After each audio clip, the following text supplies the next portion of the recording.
계속 말씀드리겠습니다. 민영화의 방법이라고 되어 있는데요. 민영화의 방법은 여러 가지가 있는데 189쪽을 한번 보세요.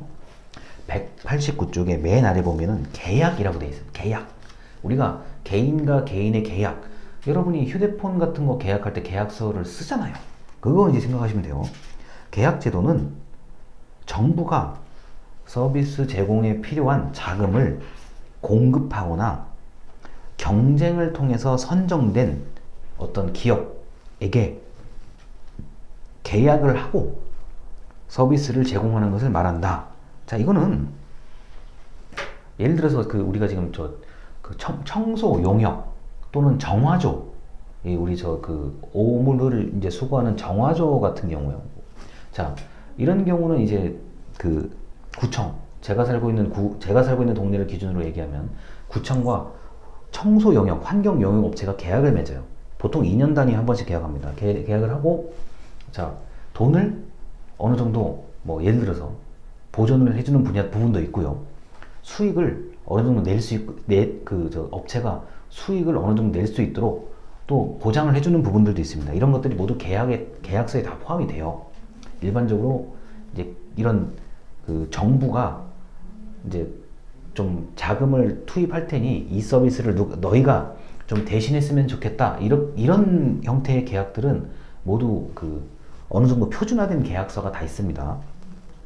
그게 바로 이제 계약이라고 할 수가 있는데, 이 계약은 원래 민법, 민사 분야에서 널리 활용되고 있는 거기 때문에요. 이걸 이제 공공영역에서는 조금 더 복잡하게 어떤 법률에 근거해서 어떤 것은 하면 안 되고 어떤 것은 해도 되고, 이런 것들이 의외로 꼼꼼하게 잘 적혀 있는 게 바로 계약입니다. 그래서 계약을 통해서 정부가 못하는 것을, 하기 어려운 것을 할 수 있는 어떤 대상, 그게 기업이든지 만약에 개인이라면 개인이든지 그럴 일은 별로 없는데 맡겨서 대신 하도록 하는 게 바로 계약입니다. 그 다음에 이제 191쪽에요. 191쪽에 이 민간위탁도 마찬가지입니다. 자, 이 민간위탁도 지금 방금 말한 계약의 어떤 일종이에요. 계약의 한 종류인데요. 191쪽의 아래서 이제 6번째 줄, 민간위탁은 정부와 민간이 계약을 해서 민간이 서비스 공급을 대행하고 정부는 비용을 부담하는 것을 말한다. 자, 그리고 191쪽의 아래서 3번째 줄입니다. 민간 위탁을 통해서 비용을 절감하면, 자, 효과적이요. 정부는 돈을 덜 들일 수 있어요.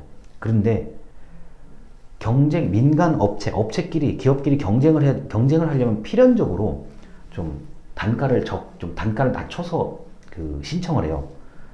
그 중에서 단가가 제일 낮은 업체가 되는 경우들이 생각보다 많거든요. 자, 그러다 보면은 어떻게 돼요? 기업은 단가를 낮춰서 선정이 됐어요. 최종적으로 이제 이 일은 우리가 하는구나 라고 하지만, 자, 단가를 낮췄다는 얘기는 그만큼 어딘가에서는 국민들에게 또는 주민들에게 해야 되는 서비스가 좀 부실화될 우려가 있어요. 아니, 우리가 흔히 말해서 내가 이 일을 5만원 정도 그냥 주고, 5만원이면 딱 내가 잘할 수 있는 일인데 갑자기 이제 경쟁자들이 많은 거예요. 그럼 내가 45,000원, 4만원, 35,000원 이러잖아요.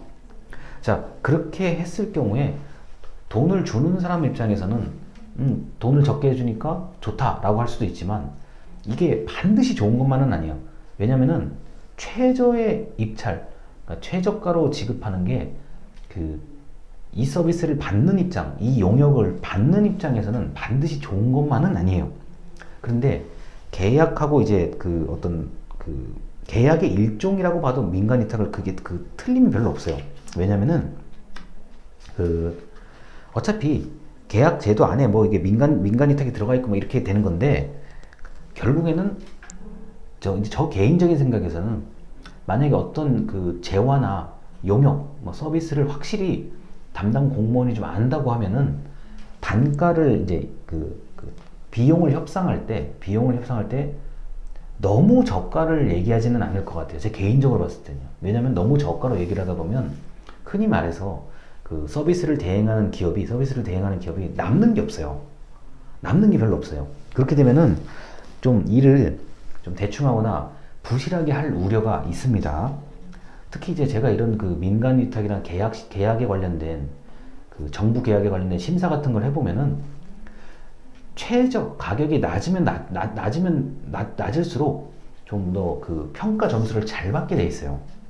근데 이제 사실 그 단가는 A 업체가 제일 낮은데 B 업체가 좀 내용은 충실해요. 자, 그런데 뭐 이게 그 단가에 관련된 그 부분이 워낙 중요하기 때문에 결국은 단가가 낮은 업체가 선정될 확률이 높거든요.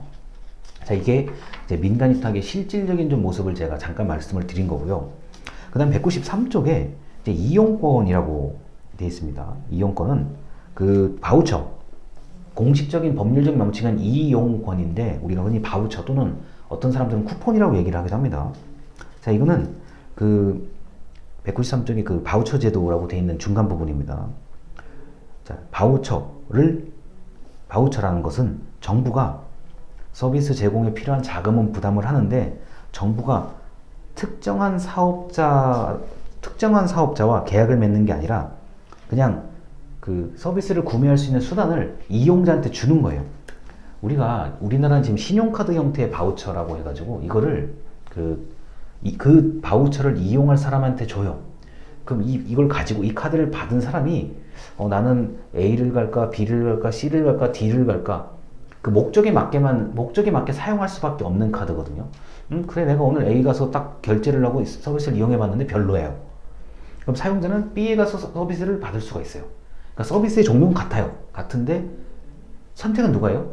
정부가 선택하는 게 아니라 이용자가 선택한다는 거예요. 그래서 바우처 제도라는 게 그 사용자에게 서비스를 제공할 수 있는 증서, 쉽게 말하면 쿠폰 같은 걸 제공하는 겁니다. 근데 이게 차감되는 거예요. 우리가 이제 기프트 카드라고 해가지고 왜 충전을 해서 금액을 충전해서 주잖아요. 그런 개념이라고 생각하면 제일 정확하게 이해할 수 있습니다. 자, 그리고 이제 민자 유치에 대한 얘기인데 201쪽이요. 201쪽. 자, 지금 확 넘어갑니다. 위에서 여섯 번째 줄에 민자 유치. 영어로 길게 써 있어요. 민자 유치란 정부가 투자 자본이 부족해요. 돈이 없어요. 민간 기업이 그것을 투자하고 설비, 다 시설까지 갖추도록 한 다음에 일정한 기간 동안 투자했으니까 너희가 수익을 가져라.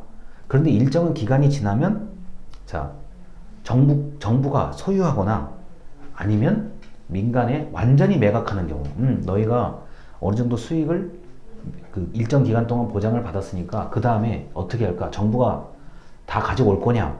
아니면 그냥 다 완전히 시장령에다가 그냥 팔아버릴 거냐?